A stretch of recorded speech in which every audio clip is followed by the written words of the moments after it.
नमस्कार, सत श्री अकाल, सलाम वालेकुम, welcome to hook and pull with Samar and Mridul. तो हम लोग हाजिर हैं एक बार फिर आईपीएल की टीमों के बारे में चर्चा करने के लिए। जल्द ही शुरू होने वाला है। तो आज हमारे जो दो टीमें हैं जिन पे हम चर्चा करने वाले हैं वो है मुंबई इंडियन, पिछले 2 साल से लगातार चैंपियन है और हैट्रिक मारने के चक्कर में है इस साल।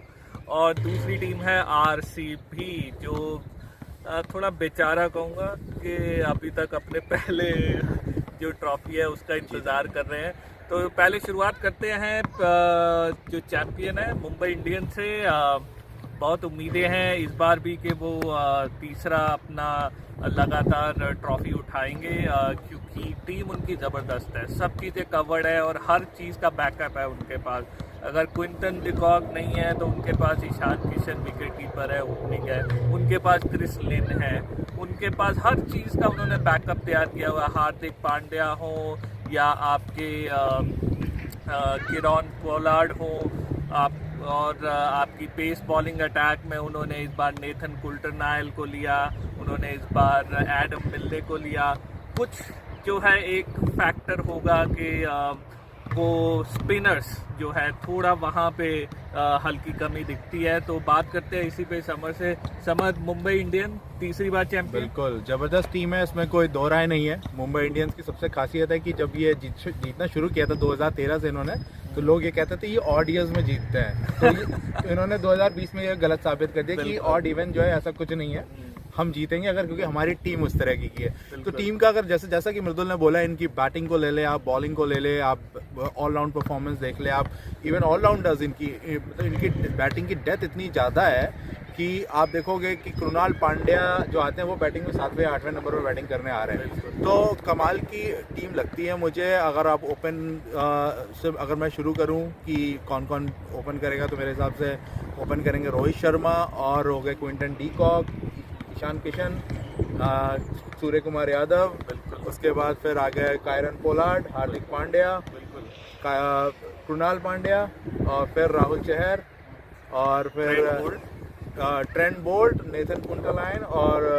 जसप्रीत बुमराह। ये रहेगी इनकी लाइनअप। मुझे लगता है शुरू के मैचेस में कुल्टरनाइल के साथ जो चेंजेस करते रहेंगे वो एडम मिल्ले का करते रहेंगे। इन्होंने कुल्टरनाइल को लास्ट ईयर रिलीज किया पहले, उसके बाद फिर बाई कर लिया। पहले 8 करोड़ में खरीदा था लास्ट ईयर, उनको रिलीज करके उन्होंने 5 करोड़ में इस बार दोबारा खरीद लिया और 3 करोड़ में एडम मिल्ले को खरीद लिया इन्होंने।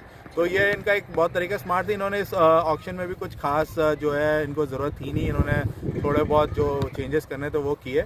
तो ओवरऑल इनकी टीम जो है बहुत सेटल लाइनअप है, और आप देख ही रहे हो कि इनकी टीम के मैक्सिमम प्लेयर जो है इस वक्त इंडियन टीम खेल रहे हैं। बिल्कुल। जो मुंबई इंडियन की खास बात ये रही है कि इन्होंने जो भी टैलेंट पिक किया है उसको डेफिनेटली अपॉर्चुनिटी तो दी ही, लेकिन उनको तराशा भी है। चाहे वो सूर्य कुमार यादव हो, ईशान किशन हो, जसप्रीत बुमराह को भी ये लोग लेके आए थे और उनको इन्होंने एक वर्ल्ड क्लास बॉलर बनाया है। समर, एक जो इन्होंने इस बार पिक किया है, बड़ी चर्चा में है, मार्को जेनसन।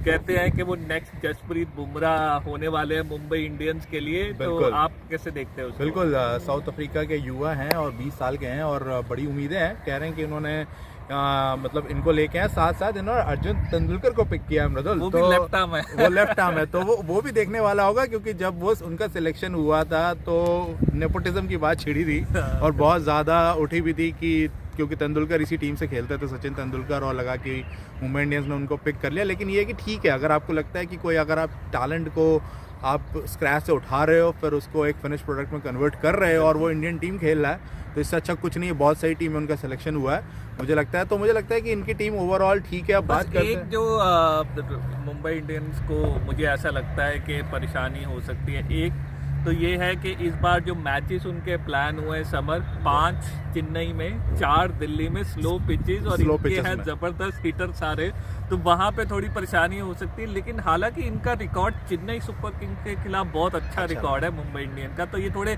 अडैप्ट कर लेते हैं। लेकिन परेशानी आ रही है राहुल चहर और कृणाल पांड्या जो इनके स्पिनर हैं, उनको इंग्लैंड ने बहुत जो है अच्छे से खेला, तो वो आईपीएल में कैसा परफॉर्म करते हैं वो देखना पड़ेगा। दूसरा, रोहित शर्मा पिछले 5 साल से समर, हालांकि वो मुंबई इंडियन को जिताते आ रहे हैं, टीम उनके पास अच्छी है, लेकिन उनकी अपनी परफॉर्मेंस थोड़ी आईपीएल में डाउन होती दिखी है। आईपीएल में रहते हैं, फिटनेस को लेके भी थोड़ा इशू था लास्ट ईयर और पूरा खेले नहीं, फिर गए, मतलब उन्होंने शुरुआत की, फिर थोड़े मैचेस खेले, फॉर्म पे आए, लेकिन उसके बाद फिर इंजरी हो गई, फिर वापस लास्ट के फाइनल्स और प्लेऑफ्स खेला उन्होंने। फाइनल में बहुत अच्छा स्कोर, तो बड़े मैच के खिलाड़ी हैं, तो डेफिनेटली मुंबई इंडियन फ्रंट पे है इस बार भी जीतने के लिए। प्लेऑफ्स में तो क्वालिफाई होना उनका पक्का है, मुझे जो लगता है। बाकी अगर नहीं होंगे तो वो दुख होगा कि क्यों नहीं हुए, क्योंकि जिस तरह की लाइनअप है मुझे लगता है उनको होना चाहिए। अब चलिए बात करते हैं दूसरी team, RCB, royal Challengers Bangalore. मतलब इस टीम के जब आप चार्ट में देखते हो ना, तो मतलब अगर किसी को अगर क्रिकेट के बारे में नहीं जानकारी हो कि आईपीएल में क्या रहा होगा रिजल्ट, वो हमेशा ये कभी भी ये नहीं कह सकता कि ये टीम क्वालिफाई नहीं क्वालिफाई कर रही है। बट इस बार पता नहीं, मृदुल, मुझे ऐसा लगता है कि इन्होंने अपनी बॉलिंग लाइनअप को, पेस बैटरी को बहुत ज़्यादा स्ट्रॉन्ग किया है, जो कि लास्ट ईयर भी था। उन्होंने मतलब पेस में बहुत सारे प्लेयर्स थे, क्योंकि विराट कोहली की खासियत है कि वो पेसर्स जो है ज़्यादा पसंद करते हैं, तो उनकी टीम में थे। लेकिन मुझे लगता है अभी भी ना, अब इस बार क्या हुआ, इन्होंने अरेंज, इस बार मतलब अगर आप देखोगे लास्ट ईयर 2020 के बाद इन्होंने 12 प्लेयर को रिटेन किया और इन्होंने 10 प्लेयर को रिलीज किया, और 10 बड़े प्लेयर रिलीज किए। आप देखो, शिवम दुबे को छोड़ दिया इन्होंने, मोइन अली को छोड़ दिया इन्होंने, डेल स्टेन अनअवेलेबल हो गए, पार्थिव पटेल रिटायर्ड हो गए। उसके बाद फिर आप पवन नेगी को इन्होंने छोड़ दिया, क्रिस मॉरिस को छोड़ दिया, उसके बाद आप और इन्होंने इशरू उदाना को छोड़ दिया। तो बहुत सारे मतलब प्लेयर्स थे जिनको इन्होंने छोड़ा। काइल जेमिसन को लिया उन्होंने 15 करोड़ में, अभी तक इन्होंने आईपीएल में अपना डेब्यू नहीं किया। 15 और दूसरे हैं ग्लेन मैक्सवेल। मतलब 35 करोड़ का इनके पास पर्स था, जिसमें से इन्होंने 29 या 29.5 करोड़ तो इन्होंने इन 2 प्लेयर पे खर्च किए हैं। मैं हमेशा एक बात कहता हूँ, ग्लेन मैक्सवेल जो है ना, एक ऐसे शेयर है जो सबको लगता है कि $1 का शेयर जो है वो 1 करोड़ की कीमत देगा, लेकिन उस चक्कर में वो 1 करोड़ का शेयर खरीद लेते हैं और ₹1 की कीमत नहीं मिलती। लास्ट ईयर में 13 मैचेस में ग्लेन मैक्सवेल ने 103 रन बनाए थे, और एक भी छक्का नहीं, और 3 विकेट थे सिर्फ उनको, और 14 करोड़ 25 लाख में गए हैं ग्लेन मैक्सवेल।